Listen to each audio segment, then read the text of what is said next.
If all of the kings had their queens on the throne, we would pop champagne and raise our toast. Hi buddies. දවස්ට වේලක් දෙකක් කඩෙන් කන කෙනෙක්ද?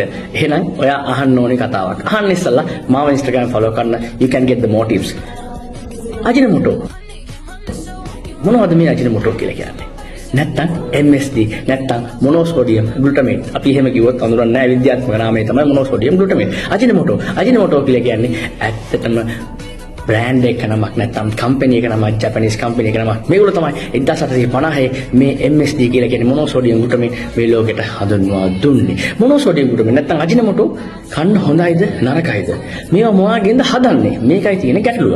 ඉතින් මේවා මොනවාගෙන්ද හදන්නේ ඔයා දන්නවද මේව හදන්නේ අපි සීනි හදන උකස් වලින්ම තමයි.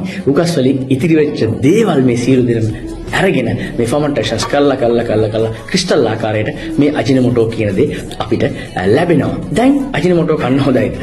Ajinomoto we have already inside the body. අපේ ඇඟ ඇතුලේ මේ අජිනමොටෝ කියන දේ යම් කිසි ප්‍රතිශතයක් අපේ ඇඟ ඇතුලේ තියෙනවා. ඔබ මව්කිරි බොන්න පටන් ගත්ත දවසේ ඉඳලා මව්කිරි වලින් අපේ ඇඟට ඇතුල් වෙනවා මේ අජිනමොටෝ කියන දේ. ඔබ එදිනෙදා ගන්න හැම කෑමකම මේ ස්වල්ප බොහෝම ටිකක් අජිනමොටෝ ඔබේ ඇඟේ ඇතුල් වෙනවා. ඒකෙන් තමයි මේ ටේස්ට් එක ඔයා කොහොමද මේ ටේස්ට් එක ඒ රස අංකුර දිව අංකුර රස පිනවන්නේ මේ අජිනමොටෝ නිසා. මේ අජිනමොටෝ කන්න හොඳයිද? කැමරට දැම්මම ගොඩක් අජිනමොටෝ කන්න හොඳයිද කියන එක තමයි ගැටලුව.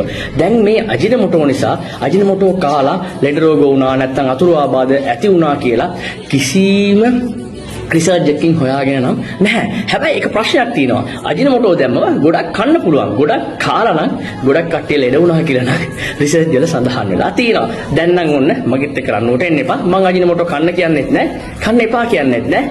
Choice is yours.